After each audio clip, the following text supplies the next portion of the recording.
చూస్తే బంగాళాఖాతంలో ఏర్పడిన మోంథా తుఫాన్ తీవ్ర రూపం దాల్చింది.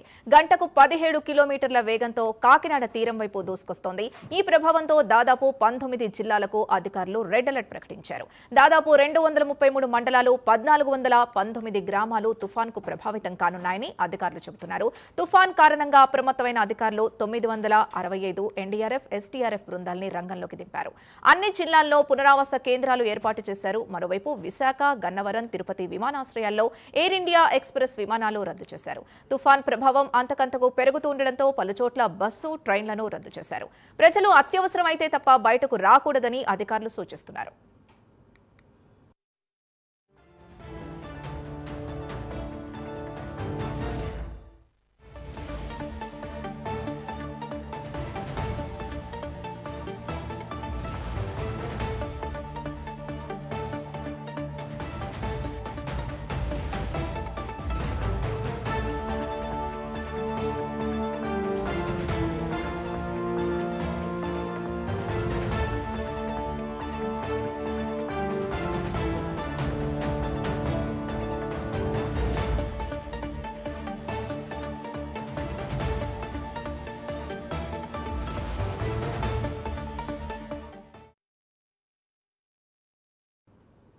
బంగాళాఖాతంలో ఏర్పడిన మోంథా తుఫాన్ తీవ్ర రూపం దాల్చింది. గంటకు 17 కిలోమీటర్ల వేగంతో కాకినాడ తీరం వైపు దూసుకొస్తోంది. ఈ ప్రభావంతో దాదాపు 19 జిల్లాలకు అధికారులు రెడ్ అలర్ట్ ప్రకటించారు. దాదాపు 233 మండలాలు, 1419 గ్రామాలు తుఫాన్కు ప్రభావితం కానున్నాయని అధికారులు చెబుతున్నారు.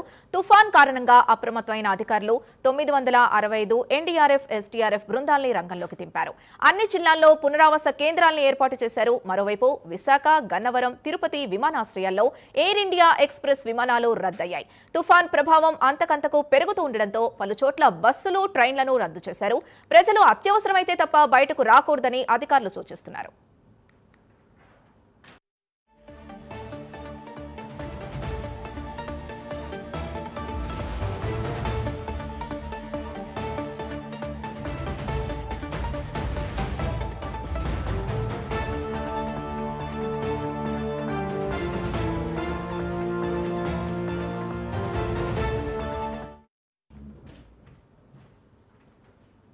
మోంథా తుఫాన్ కి సంబంధించి పూర్తి డీటెయిల్స్ మా కరెస్పాండెంట్ శ్రీహరి అందిస్తారు.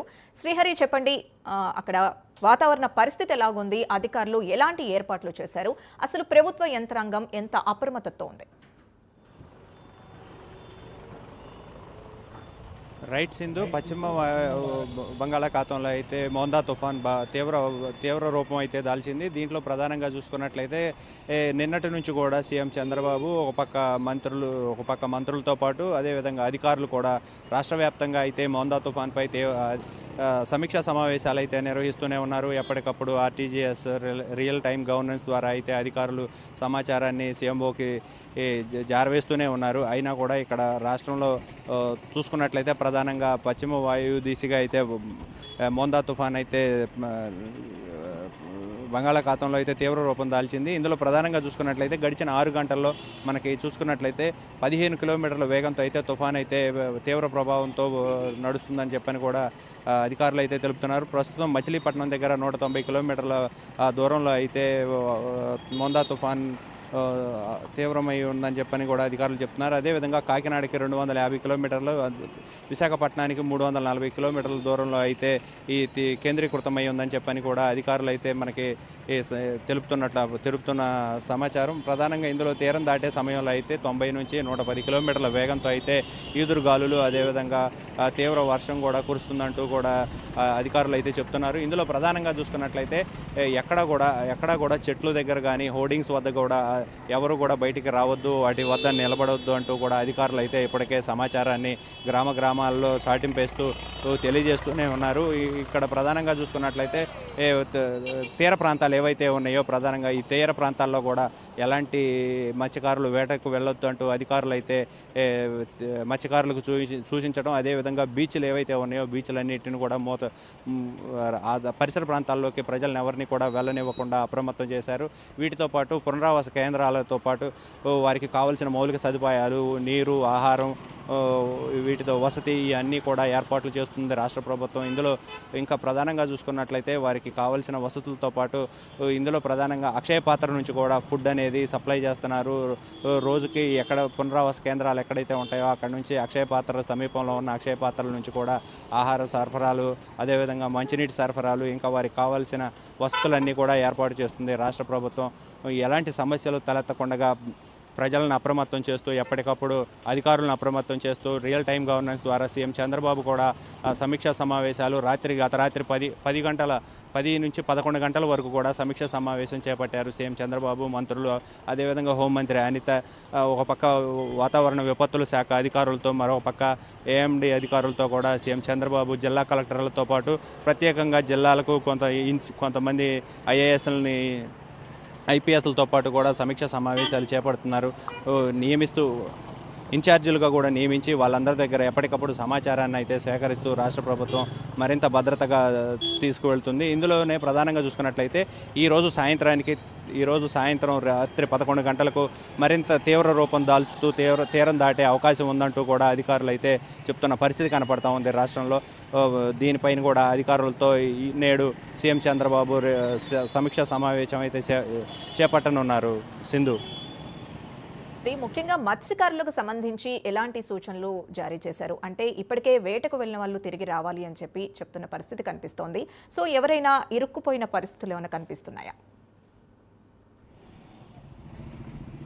ప్రస్తుతానికైతే రాష్ట్రంలో ఉన్న మత్స్యకారులు ఎక్కడైతే తీర ప్రాంతాల్లో ఉన్నారో వారందరికీ కూడా గత 2 రోజుల నుంచి అయితే సాటింపేస్తూ వివరిస్తూ వారికి ఉన్న పరిస్థితులు, వాతావరణ పరిస్థితులను అయితే అప్పటికప్పుడు తెలియజేస్తుంది రాష్ట్ర ప్రభుత్వం. అటు అధికారులు వారిని మత్స్యవేటకు వెళ్ళొద్దంటూ కూడా అప్రమత్తం అయితే చేశారు. వారికి కావాల్సిన పునరావాస కేంద్రాలు, వసతులు అన్నీ కూడా ఏర్పాటు చేశారు. మత్స్యవేటకు ఎవరైతే వెళ్ళారో వాళ్ళని కూడా వెంటనే తిరిగి రావాలంటూ కూడా వారికి ఈ సూచనలు అయితే చేయడం జరిగింది. చాలా వరకు మత్స్యకారులంతా కూడా తిరిగి వచ్చారు. ఇప్పటివరకు అయితే ఎలాంటి సమస్య లేదు. కానీ ఇంకా ఎవరైనా ఉన్నారా అనే దానిపైన కూడా అధికారులు అయితే కొంత సమాచారాన్ని అయితే సేకరిస్తున్నారు. ఏదైనా ఉన్నా వెంటనే వాళ్ళని రక్షించేందుకు రాష్ట్రంలో ప్రత్యేక నౌకలను ఏర్పాటు చేశారు. అదేవిధంగా కొన్ని హెలికాప్టర్లను కూడా రెడీ చేసి ఉంచామని చెప్పని హోంమంత్రి అనిత కూడా మొన్న ఒక ప్రకటనలో అయితే వెలువరించారు. ఇందులోనే రాష్ట్రంలో ఎలాంటి సమస్యలు, ఎలాంటి విపత్తులు వచ్చినా కూడా ఎదుర్కొనేందుకైతే సర్వం సిద్ధంగా ఉన్నామంటూ అటు అధికారులు, ఇటు కూటమి ప్రభుత్వం అయితే తెలుపుతుంది. సింధు, విమానాలు అలాగే బస్సులు రద్దయినట్టు తెలుస్తోంది. ప్రయాణికులకు ఎలాంటి ముందస్తు సమాచారం ఏమైనా అందించారా?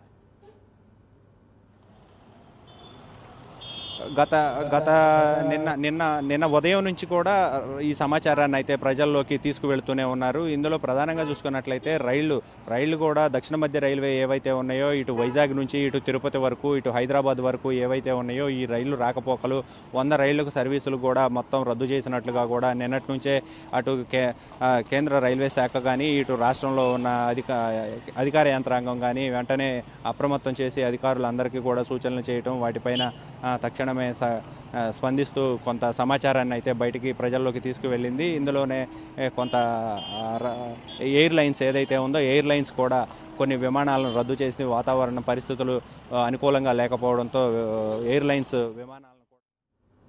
Right, thank you Srihari.